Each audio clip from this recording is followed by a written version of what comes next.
Hey everyone, and welcome back to English Unleashed. The podcast that helps you speak real, natural English in everyday situations. In today's episode, we will teach you 50 practical advanced sentences you can use in situations that don't always come up in textbooks. And here's how it goes. First, we will say each sentence out loud. Then explain what it means. And finally, we will give you a real situation where it fits naturally. All right, grab your notebook or just listen closely because these phrases are perfect for sounding fluent, polished, and natural in English. Ready? Let's dive in. Okay, we will start with texting and digital communication. And here's the first one. Just saw your message. Sorry for the delay. Just saw your message. Sorry for the delay. This means you're acknowledging that you didn't respond right away, but you're replying now.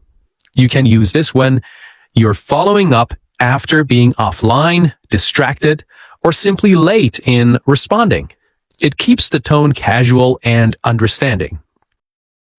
Here comes the next one. Mind if I voice note instead? I'm in a rush. Mind if I voice note instead? I'm in a rush. This means you're asking if it's okay to send a voice message instead of typing.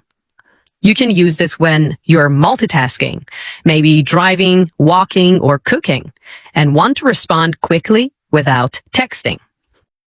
All right, here is another useful one. Feel free to reply whenever. No pressure. This means the person can take their time responding.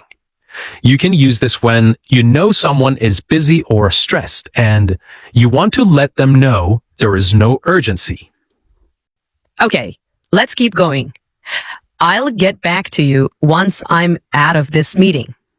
I'll get back to you once I'm out of this meeting. This means you can't reply right now, but will respond later. You can use this when you're working or in a formal setting and want to stay polite while delaying your reply. And here's the next one. I read that completely wrong at first. This means you misunderstood the message and are laughing about it. You can use this when a message seemed confusing or funny because you misread it. It helps keep the tone light and playful. Next one. Let's take this to email. It's getting too long for chat. This means the conversation is getting detailed and email would be more efficient. You can use this when you're discussing work, logistics, or anything that requires structure, especially when texting feels chaotic. Here comes another one. Sorry if that came across the wrong way. Tone is tricky over text. This means you're clarifying your tone so the other person doesn't misunderstand you. You can use this when you want to avoid offense or tension after sending a message that could be taken the wrong way. Here's one you'll definitely need. I think we're talking past each other. Want to jump on a quick call? Want to jump on a quick call? This means you think there is miscommunication and want to clarify things directly. You can use this when a text thread is getting messy or confusing, and speaking would be quicker and clearer. Here is the next one. Can you send that again? I think the attachment didn't come through. This means the file or image they sent didn't appear on your end. You can use this when you're waiting on something important, like a document or photo, and it didn't deliver properly. And here's the last one in this section. Hey, just checking in. Any update on this? Any update on this? This means you're following up on something without sounding pushy. You can use this when you're waiting on a reply, especially in work or collaborative settings, and you want to gently remind someone. All right. In this part, we will teach you sentences about travel and airports. And here's the first one. Do I need to take my laptop out for this security check? Do I need to take my laptop out for this security check? You can use this when you're at the security checkpoint and unsure about what items need to be taken out. It helps you avoid delays or getting asked twice. Here's the next one. Is this the line for international departures? Is this the line for international departures? This means you're checking if you're standing in the correct queue for flights leaving the country.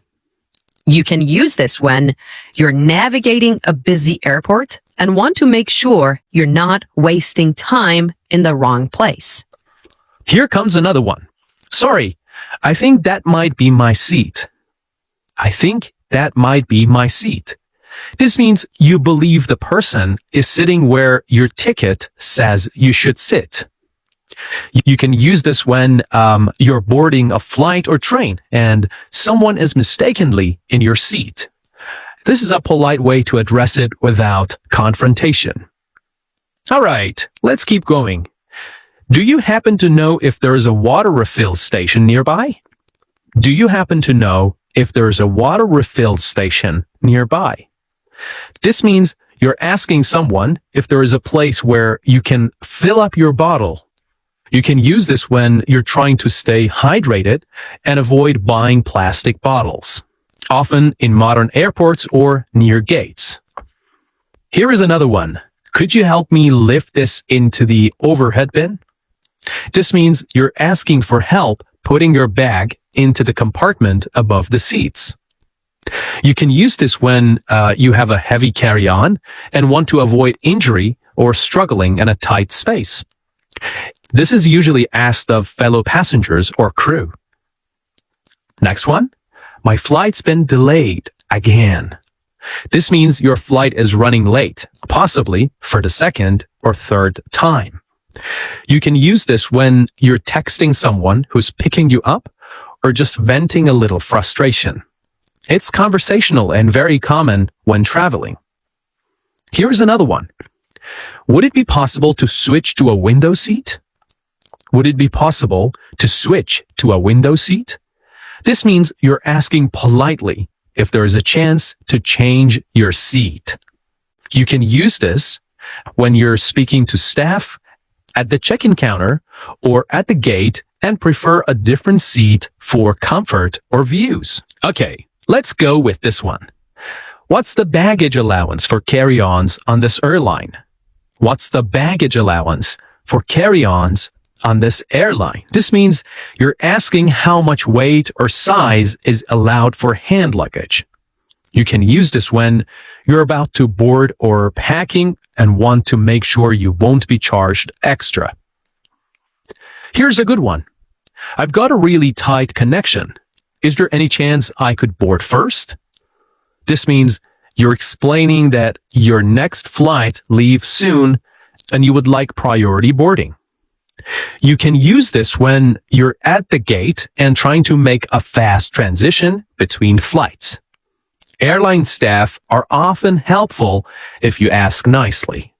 And this is the final one for this part. Sorry, I didn't realize I was in the priority lane. Sorry, I didn't realize I was in the priority lane. This means you're apologizing for accidentally standing in a lane for premium or business passengers. You can use this when you've joined the wrong queue at check-in, security, or boarding and want to show you didn't mean to skip ahead. Okay, for part 3, we will teach you sentences about interaction with children. Can you use your words instead of shouting, please? This means you're encouraging the child to express their feelings verbally, not by yelling. You can use this when a child is upset or frustrated and is raising their voice. It helps them shift from emotion to communication. Here comes another one.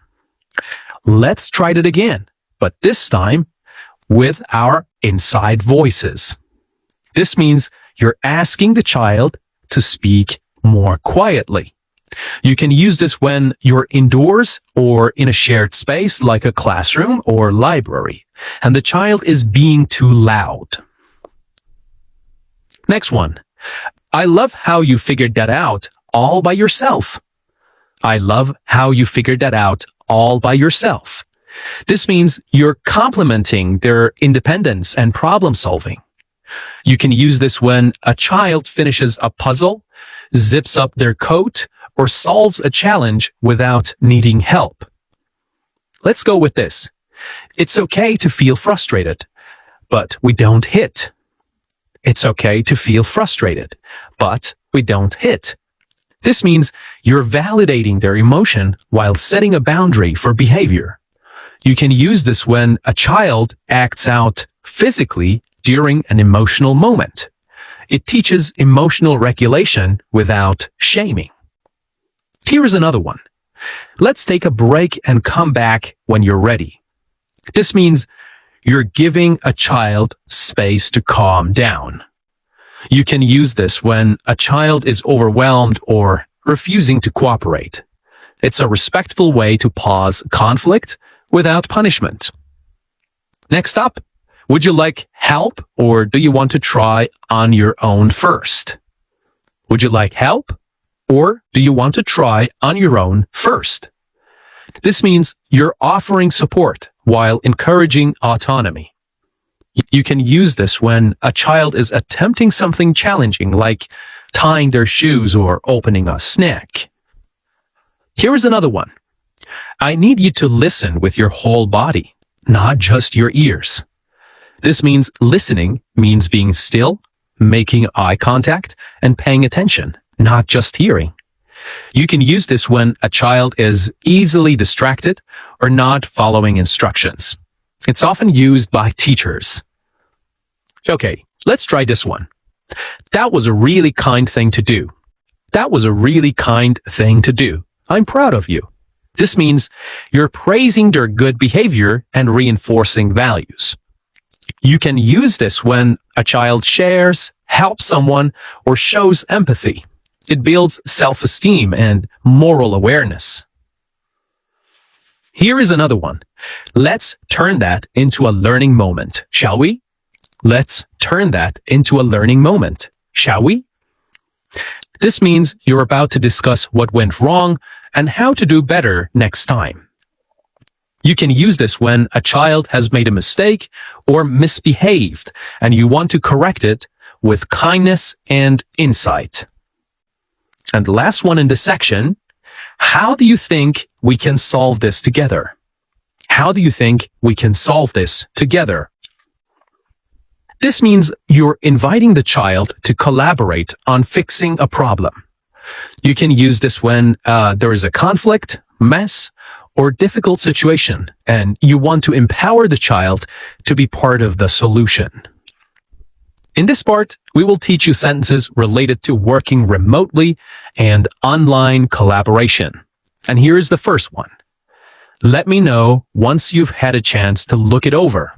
Let me know once you've had a chance to look it over.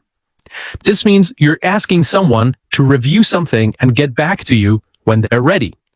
You can use this when you've sent a document, report, or draft to a colleague and want to be respectful of their schedule. Here's the next one. Would you mind if I shared my screen for a moment? Would you mind if I shared my screen for a moment? This means you're politely asking permission to present something during a video call. You can use this when you're on Zoom, Teams, or Google Meet and want to walk others through a file or task. Let's go with this one. I'll drop the link in the chat. I'll drop the link in the chat. This means you're about to share a URL or document through the meeting or messaging platform. You can use this when you're referring to something, a folder or an article, and you want to make it accessible quickly. Here's another one. Just circling back on this. Any updates? Just circling back on this. Any updates? This means you're politely reminding someone about a task or message without sounding pushy. You can use this when you're waiting on a reply or action item and want to follow up professionally. Here's a helpful one. Sorry, you were on mute. Could you repeat that? Sorry, you were on mute. Could you repeat that? This means the person was speaking, but their microphone was off. You can use this when someone starts talking on a call, but no one can hear them. It's common and usually lighthearted. Let's try this one. Can we move this conversation to email? Can we move this conversation to email? This means you want to continue the discussion more privately or in a better format. You can use this when a topic in a group chat or call is getting too complex, sensitive, or long for real-time chat. Next one. I've updated the document with all the latest changes. I've updated the document with all the latest changes. This means you've revised a shared file and want others to know it's current. You can use this when you're collaborating on something live, like a Google Doc, spreadsheet, or team planner, and want to keep everything aligned.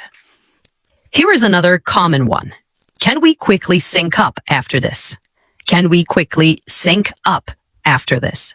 This means you're suggesting a short follow-up discussion after the current meeting. You can use this when you want to clarify something with a colleague without dragging out the team meeting. Okay, and that's a wrap for today's episode. About 50 powerful sentences you can actually use in real life, not just in a classroom. If you found this episode helpful, don't forget to follow up, share, or leave us a quick review. It helps more learners find English Unleashed. Thanks for listening. And until next time.